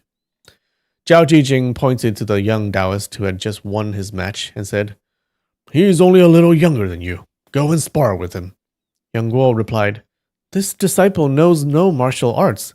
How can I compete with my senior brother?" Zhao barked, "I've trained you more than half a year. How can you claim to know nothing? What have you been doing all this time?" Yang Guo lowered his head in silence. Zhao said, "You're lazy and playful, unwilling to train.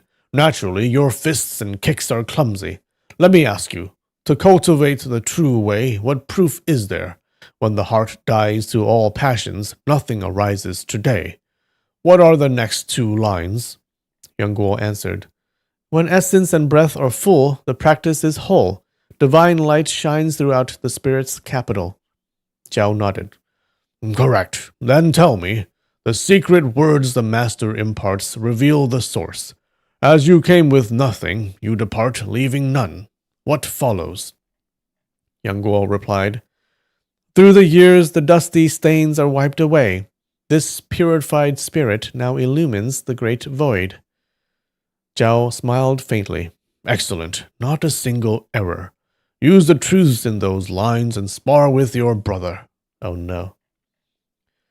Yang Guo was taken aback. The disciple truly doesn't know how. Zhao, secretly delighted but masking it with anger, roared, You've learned the formulas, but refuse to train. Always making excuses. Down you go, now!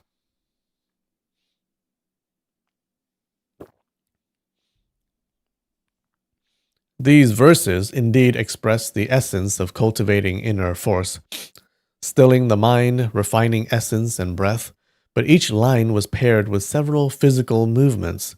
Linked together, they formed the simple introductory fist form of the Chenjin sect. All the Taoists had heard Yang Guo recite the verses flawlessly, and thought he merely lost his nerve before the crowd. The kind-hearted whispered encouragement, while the ill-humored jeered. Most Chenjin disciples were of gentle nature, but ever since Guojing's battle on Mount Zhongnan, when he had trounced so many of their brethren, many still harbored resentment. Venting it upon Yang Guo was only natural. Though not overtly malicious, they were eager to see him stumble, if only to release the bitter air pent up within their chests. Seeing the crowd egging him on, some even mocking him with cold sneers, Yang Guo's anger flared fiercely. Fine, he thought. I'll risk my life today if I must. With that, he leapt into the ring, arms swinging wildly, and charged straight at the young Taoist with reckless fury. The boy, startled that Yang Guo neither saluted nor made any polite request for instruction, was taken aback. When he saw him strike out like a madman, he grew alarmed and stepped repeatedly backward. Yang Guo, heedless of life or death, pressed forward blow after blow. The young Taoist retreated a few steps, saw that his opponent's stance was uncertain, then shifted his weight and swept a kick, wind sweeps falling leaves, and aimed at Yang Guo's legs. Unaware of how to dodge or counter, Yang Guo was knocked off his feet, crashing to the ground with a thud. Blood streamed from his nose. The group of Taoists burst into laughter at his sorry state. Yang Guo rolled over, clambered up, and, without even wiping the blood away, lunged again headlong at the boy. Seeing the ferocity of his attack, the young Taoist angled aside. Yang Guo struck with no form or technique, but in one sudden grab managed to seize the opponent's left leg. The young Taoist slanted his right palm across to strike Yang Guo's shoulder, a move called wiping away dust and filth, meant to free himself from a leg hold. But Yang Guo, who had learned nothing real either on Peach Blossom Island or at Chongyang Palace, had no idea what any move meant. He heard a dull bang, felt a burning pain in his shoulder. He'd been hit hard. Yet the more he lost, the fiercer he became. He threw himself forward and slammed his head into the boy's right thigh. Off balance, the Taoist toppled backward, and Yang Guo landed atop him, hammering his fist down toward his head in blind rage. The young Taoist struggled desperately, jamming an elbow into Yang Guo's chest. As Yang Guo winced in pain, his opponent took the chance to spring up, twist, and fling him heavily to the ground with a throw called Nothing Owed, Nothing Left. He clasped his hands and said, Thank you for letting me win, Brother Yang.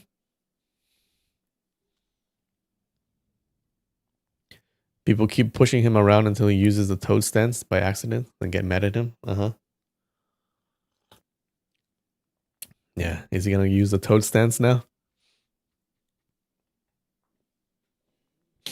Among brethren, once victory was clear, the fight was supposed to stop.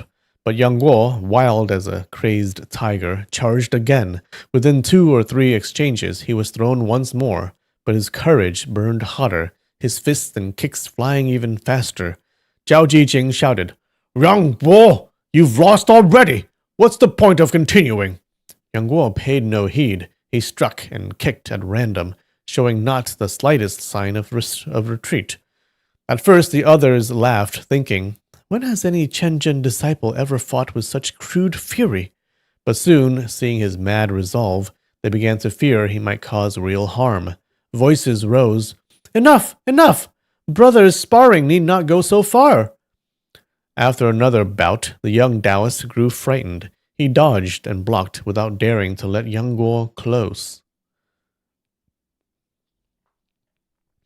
As the saying goes, one man resolved to die can defy 10,000. After enduring half a year's bitterness on Mount Zhongnan, Yang Guo was finally venting all his rage. Though the young Taoist's skill far exceeded his own, he lacked such ferocity of spirit. Unable to match that wild momentum, he could only circle the ring, trying to keep away. Yang Guo chased close behind, shouting, Filthy Taoist! You hit me before! Now you think you can run? Of the 10 spectators, 8 or 9 were Taoists themselves. Hearing him hurl curses of stinking Taoist and thieving priest, they were both angry and amused. All thought, this boy truly deserves strict discipline. Driven into panic, the young Taoist cried, Master! Master! Begging Zhao Jijing to stop the fight. Zhao barked orders for Yang Guo to halt, but the boy ignored him completely. Just then, a furious roar burst from the crowd. A large, fat Taoist shot forward, grabbed the back of Yang Guo's collar, and yanked him up, slapping him hard across the face. Once, twice, thrice. The blows landed heavily, leaving one side of Yang Guo's face instantly swollen. Half-dazed, Yang Guo looked up. It was Lu Qingdu, the man who hated him the most. On the day Yang Guo first arrived on the mountain, Lu had nearly been burned alive by the boy's trickery, and he had since become the laughingstock of his peers, who said even a child had outwitted him. Nursing that humiliation ever since, Lu now saw Yang Guo making a scene and could restrain himself no longer. Yang Guo, already past caring about death, recognized his attacker and knew he was doomed. Lu's thick hand clamped his collar, holding him fast. Sneering hideously, Lu dealt him 3 more ringing slaps and yelled, You don't heed your master's words. You're a rebel against our sect. Anyone may strike you. Raising his hand again, he was about to deliver another blow. Cui Jifeng, Zhao Jijing's junior brother, had noticed during Yang Guo's fight that the boy seemed ignorant of Chen Jin's techniques. Knowing well how petty Zhao could be, he suspected some hidden wrong. Seeing Lu's vicious strikes and fearing he might seriously injure the youth, Cui shouted sharply, Qingdu, enough! Stop right there! When Lu Qingdu heard his martial uncle bark the order, he was unwilling but had no choice except to put Yang Guo down. Martial uncle, you don't know, he said. This boy is as crafty and shameless as they come. If I don't give him a heavy lesson, what rules would our sect still have? Cui Jifeng ignored him and stepped up to Yang Guo. The boy's cheeks were swollen high and discolored blue and purple. Blood smeared his nose and lips, his expression utterly pitiful. Cui Jifeng spoke softly. Yang Guo, your master has taught you martial arts. Why don't you practice properly and instead brawl recklessly with your senior brothers? Yang Guo said bitterly, What master? He hasn't taught me the slightest bit of martial arts. Cui Jifeng replied, I distinctly heard you reciting formulas, every word correct. Yang Guo remembered how Huang Rong had once made him recite the 4 books and 5 classics on Peach Blossom Island, and assumed that Zhao Jijing's teachings were also essays having nothing to do with martial skill. I'm not trying to pass exams or become a scholar, he said. What use is memorizing that nonsense?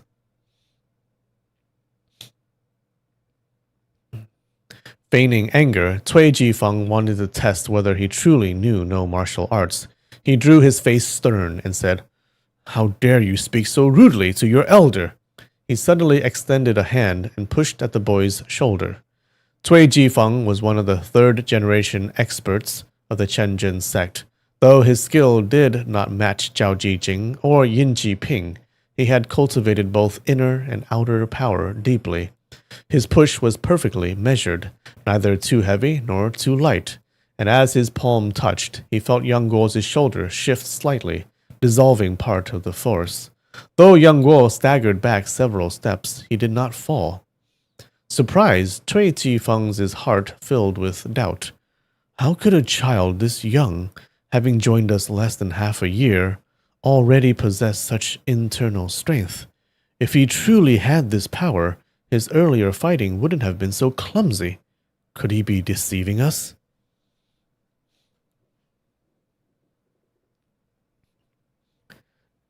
Zhao is supposed to be strong.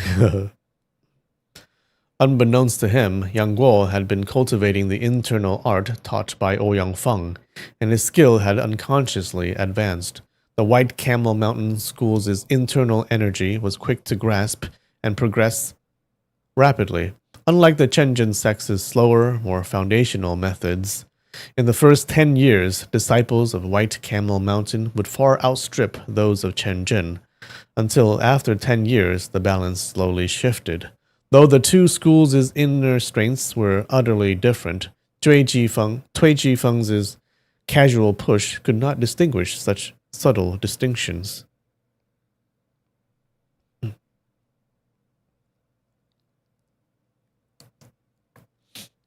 Yang Guo's chest felt so tight from that push he could hardly breathe.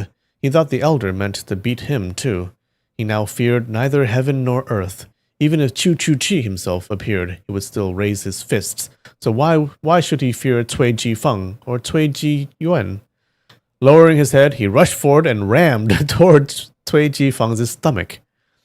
Cui Jifeng, unwilling to take offense at a child, smiled faintly, sidestepped, and, curious to gauge the boy's true skill, called out, "Qingdu, spar with junior brother Yang. Mind your strength, don't hit too hard."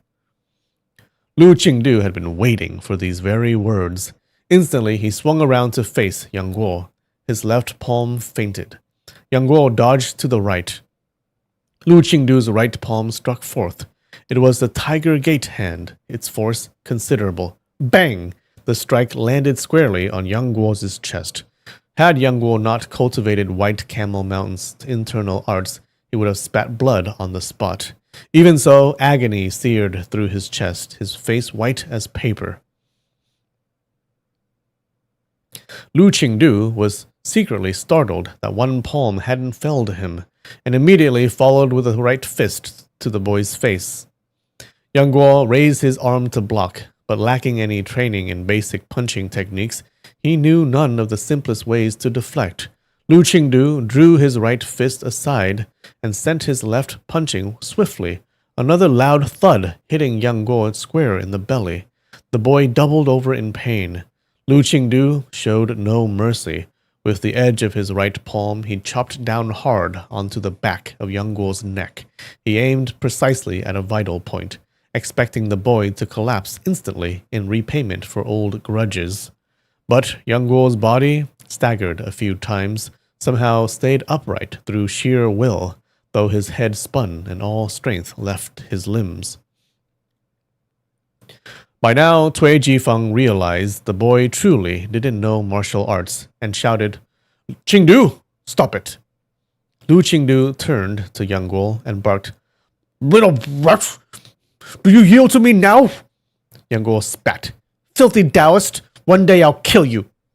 Furious, Lu Qingdu struck twice in a row, both fists landing square on the bridge of Yang Guo's nose. Yang Guo's head rang, his vision swam. He was about to topple when, for some reason, a surge of heat burst up from his lower abdomen. Oh no!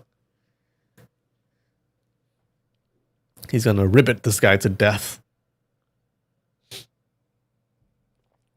Seeing Lu Qingdu's third punch drive straight for his face, with no room left to dodge, he bent his knees instinctively, shouted sharply, and thrust out both palms. His palms struck Lu Qingdu's belly head-on. The stout man's bulky body suddenly shot backward, as though lifted by wind. There was a loud whump. Dust flew high, and he crashed to the ground more than a yard away, flat on his back, unmoving. The onlooking Taoists saw Lu Qingdu bully the smaller Yang Guo so viciously, and all felt indignant. The elder generation, everyone except Zhao Jijing, called out for him to stop. No one expected the sudden reversal. Lu Qingdu was flung backward by Yang Guo's palm strike and lay motionless on the ground. All were struck dumb with astonishment and crowded forward to look. Yang Guo had never learned how to consciously use the internal power of the toad skill. It erupted only when his life was in peril. The first time had been on Peach Blossom Island when he'd struck Wu Xiwen unconscious. After several months, his internal strength had grown much deeper, and his hatred for Lu Qingdu was even fiercer than what he'd once held for the Wu brothers. His fury fueled the blow and sent Lu Qingdu flying. The Taoist cried out in disarray. "Oh no, he's dead! He's not breathing. His organs must have shattered. Quick, report to the master." Realizing he'd caused terrible trouble, Yang Guo had no time for thought. Startled and panicked, he sprang away and ran. He's becoming a toad sage? True. While all the Taoists were busy checking whether Lu Qingdu was alive, Yang Guo slipped away unnoticed. Really? They just let him slip away? Come on. That is not realistic. Zhao Jiqing saw Lu Qingdu's eyes roll upward, not knowing if he lived or died. Terror and anger surged together. He bellowed, "Yang Guo! Yang Guo! What demonic sorcery have you learned?" Though skilled in martial arts, he had spent most of his life guarding Chongyang Palace and had little worldly experience. He did not recognize the power of the toad skill. He shouted several times with no response. When everyone turned back, Yang Guo had already vanished. Zhao Jijing immediately issued orders. Send men in all directions to capture him. That imp of a boy, he thought. How far can he possibly run in a moment's time? Yang Guo ran blindly, not knowing where to go, rushing wherever the trees grew thickest. After a while, he heard shouts rise behind him, voices coming from every side. "Yang Guo! Yang Guo! Come out!" Panic fluttered in his chest. He stumbled over uneven ground, deeper into the woods. Suddenly, a figure flashed ahead. A Taoist had spotted him and came rushing forward. Yang Guo turned sharply, but saw another Taoist from the west shouting, "He's here! Here!" He crouched low and crawled under a dense shrub. The tall Taoist could not fit through. By the time he circled around the trees, Yang Guo had vanished once more. Forcing through brambles, Yang Guo dashed on. The Taoist's calls grew fainter, yet he dared not stop, veering away from paths and racing through clumps of grass and jagged stones. At last, his limbs turned to lead, exhaustion choking his breath. He dropped onto a rock to rest. After a moment, he told himself, "Run! Run!" But his legs weighed 1,000 caddies. He could not rise. A cold laugh sounded behind him. Yang Guo's heart lurched. He turned, and terror almost burst from his chest. A Taoist stood there, brows drawn, eyes blazing, long beard hanging over his chest. It was Zhao Jijing. Oh, what is he going to do? The two glared at each other in silence for a long heartbeat. Then Yang Guo shouted abruptly and spun around to flee. Zhao Jijing lunged forward, reaching for the boy's back, but missed by mere inches as Yang Guo dove ahead. Snatching up a stone, Yang Guo hurled it backward. Zhao Jijing twisted aside, quickening his pace. The distance between them shrank rapidly. Yang Guo sprinted a dozen steps when a dark gap suddenly opened before him. It looked like a deep ravine with nowhere else to go. He didn't know whether it held a cliff or a stream below. Without a thought, he threw himself down. Zhao Jijing reached the edge and peered over. He saw Yang Guo tumbling along a grassy slope, rolling straight into a thicket. The ledge he stood on stood at least 6 or 7 jang above the ground. He dared not leap after him. He hurried around by a side path, following the flattened trail of grass into the woods, but there was no sign of Yang Guo. Trees grew denser the further he went until the canopy hid the light of day. After several dozen paces, realization struck. This was the site of the tomb of the living dead, where ancestor Chongyang had once dwelt. The sex's strict decree forbade anyone from stepping inside. Yet to let Yang Guo escape would gnaw at him. Raising his voice, he shouted, "Yang Guo! Yang Guo! Come out at once!" He called repeatedly, but the forest remained utterly still. Taking courage, he ventured a few more steps forward, dimly seeing a stone stele standing ahead. He lowered his head to read the 4 engraved characters. "Outsiders keep out." Zhao Jijing hesitated for a long moment, then shouted again, louder, "Yang Guo, you little wretch! If you don't come out, I'll beat you to death when I catch you." As his voice faded, a strange buzzing arose from the forest. A gray shadow flitted, followed by a swarm of white bees bursting through the leaves and flying straight toward him. Oh shit. Uh-oh. The bees! Bzzz. Covered in bees. Zhao Jijing was terrified and waved his sleeves to drive the bees away. His internal energy was deep, and the gusts stirred by his robe carried some force, but after several sweeps, the swarm suddenly split in 2, one mass diving toward him head-on, the other rushing from behind. Zhao Jijing's heart pounded harder. He dared not be careless. His sleeves fluttered swiftly, enclosing his whole body in defense. The jade bees scattered, striking from above and below, from right and left, from every direction. Zhao Jijing no longer dared to resist. He lifted his sleeves to shield his head and face and bolted out of the forest. The swarm of jade bees buzzed in relentless pursuit. Bzzz, bzzz, bzzz. Though they did not fly particularly fast, they clung after him without the slightest thought of retreat. He ran east, then followed east. He ran west, they followed west.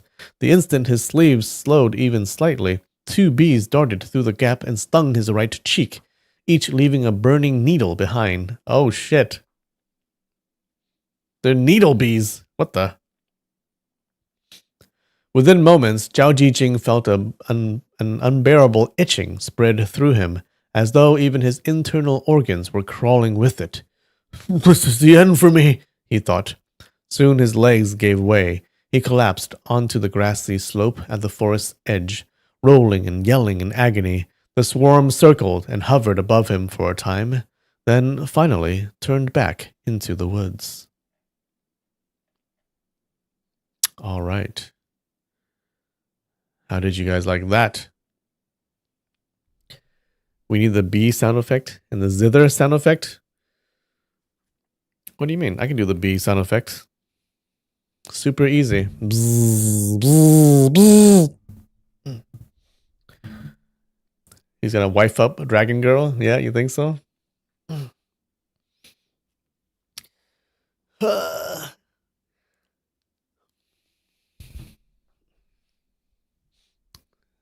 It's like Nick Cage is in the room with us. Your favorite part was the bees? Bees are pretty cool.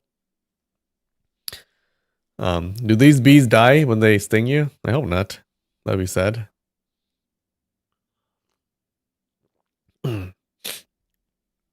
Okay, well, Yang Guo is not having a good time.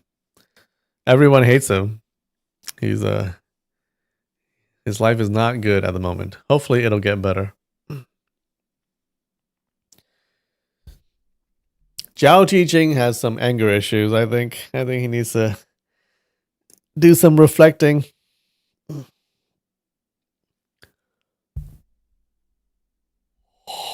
Oh. All right.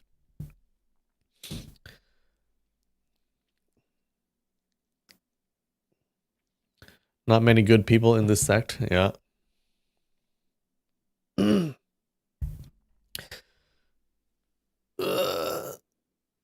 Okay, so he's gonna meet the little dragon girl, right? The story is deadly secret adjacent right now in terms of protagonist misery. Yeah. Well, little dragon girl is older than him, right? She's like 18. He's what? He's 13, 14 or something?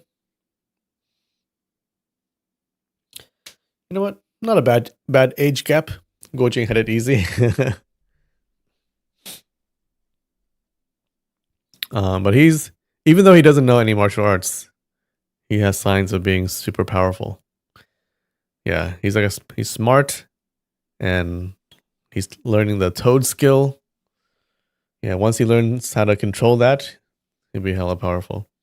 He doesn't need the Chenjin martial arts. He just needs Ouyang Feng to come back and teach him.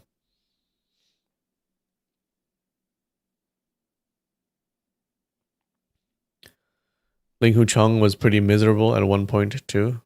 Yeah.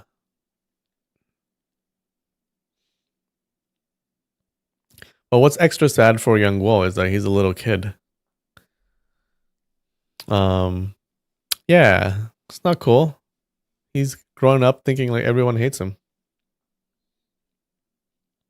He hasn't found anyone who loved him except for Ouyang Feng. And Guo Jing, I guess. You think we just need more bees? He's Naruto? True.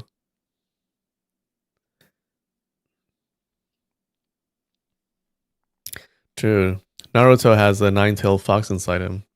Yang Guo has a nine-tailed toad, I guess. It's crazy that he's almost been beaten to death twice by people who should be helping him. Yeah.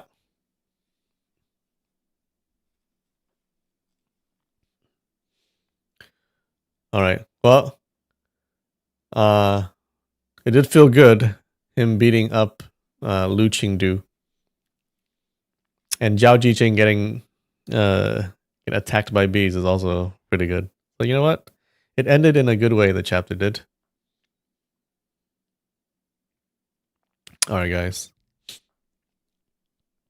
I think the next chapter we're gonna meet the little dragon girl. It's gonna be fun. All right, guys. Hope you liked it. Thanks for joining. I love you. I'll see you next time. All right, bye.